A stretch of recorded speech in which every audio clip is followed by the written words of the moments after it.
పర్లేదండి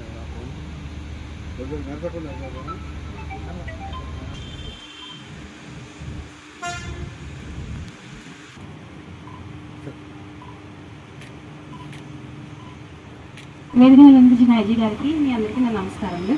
so summer వస్తుంది, మీరు చాలా రోడ్ల మీద నుంచొని ఆ ఎండను వడగాలను భరించి ఉద్యోగం చేస్తూ ఉంటారు. So IG sir last year charge తీసుకోగానే చెప్పారు, అమ్మ వాళ్ళకి ఏదైనా ఇమ్మీడియట్ ఇవ్వండి అని లాస్ట్ ఇయర్ ఇవ్వడం జరిగింది. సో ఈ ఇయర్ కూడా ఐజీ సార్ ఇన్స్ట్రక్షన్స్ మేరకు మీకు అందరు కూడా ఈ ట్రాఫిక్ టిక్స్ ఎలక్షన్ సీజన్ కూడా వస్తుంది కాబట్టి సో దయచేసి మీకు అందరూ వీటిని యూటిలైజ్ చేయాల్సిందిగా కోరుతున్నాను.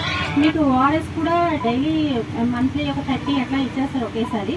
సో మీరు మార్నింగే ఇంటి నుంచి వచ్చేటప్పుడు ప్యాకెట్ అందులో వేసేసుకొని అప్పుడప్పుడు తాగుతూ ఉంటే మీకు పోయిన ఎనర్జీ అంతా తిరిగి వస్తూ ఉంటుంది, ఆ విటమిన్స్ అన్ని. సో మీ ఆరోగ్యాన్ని జాగ్రత్తగా చూసుకొని ఎలాంటి అనారోగ్యం పాలవకుండా జాగ్రత్తగా తీసుకోవాల్సిందిగా అలాగే అవకాశం ఇచ్చిన అధికారులు కూడా నాకు చెప్పారు. ఏలూరు జిల్లా ఎస్పీ గారు శ్రీమతి మేరీ ప్రశాంత్ గారు, ట్రాఫిక్ ఇన్స్పెక్టర్ గారు శ్రీనివాస్, చేసిన ట్రాఫిక్ సిబ్బంది అందరికీ కూడా morning everybody. So traffic duties మీకు తెలిసిందే, చాలా కష్టమైన విధులు. లా అండ్ ఆర్డర్లో ఏంటంటే ఆఫీస్లో కూర్చొని ఉంటాము, మనకు మెంటల్ టెన్షన్ ఉంటుంది. కానీ ట్రాఫిక్లో ఏంటంటే ఫిజికల్ యాక్టివిటీ, ఫిజికల్ టెన్షన్ ఎక్కువగా ఉంటుంది. నిల్చోవాలి, చాలాసేపు ఎండలో నిల్చోవాలి. అక్కడ ట్రాఫిక్ జామ్ అయితే కొద్దిసేపు కష్టపడి క్లియర్ చేయాలి. ఇన్హేలింగ్ పొగలు అన్ని రావడం వల్ల లంగ్స్ ప్రాబ్లమ్స్ వస్తాయి. సౌండ్స్ ఎక్కువ, వెహికల్ సౌండ్స్ ఇయర్ ప్రాబ్లమ్స్ వస్తాయి. తర్వాత వెరికోస్ వెయిన్స్ ఇష్యూస్ వస్తాయి, ఎక్కువసేపు నిల్చుంటారు కాబట్టి ప్రాబ్లమ్స్ వస్తాయి. సో హెల్త్ ఇష్యూస్కి హెల్త్ హజార్డ్స్కి ట్రాఫిక్ కానిస్టేబుల్స్ ఎక్కువగా వెళ్ళే అవకాశం ఉంది. కాబట్టి మీరు ఆరోగ్యం గురించి చాలా జాగ్రత్తలు తీసుకోవాలి. సమ్మర్లో కూడా 45 degrees వెళ్తా ఉంది, ఇక్కడ హ్యూమిడిటీ ఉంటుంది, దాంతో 48 degrees మాదిరి అనిపిస్తుంది టెంపరేచర్.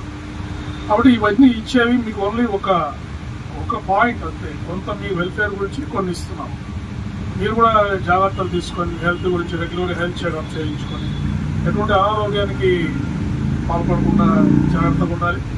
తర్వాత ఇమేజ్ చెప్పారు కూడా ఎస్పీ గారు కంటిన్యూ చేస్తున్నందుకు వారిని అభినందిస్తూ సెలవు తీసుకుంటాను. Thank you.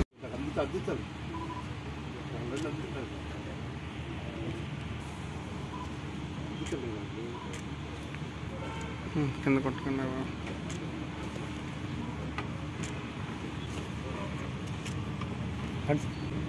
Okay sir.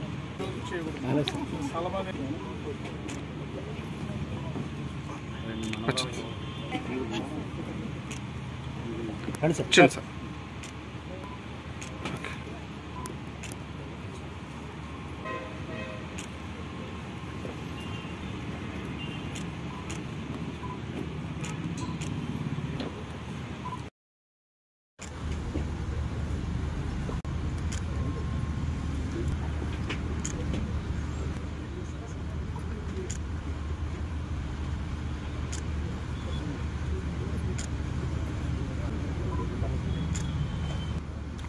ఎందుకు చెప్తున్నారు సార్?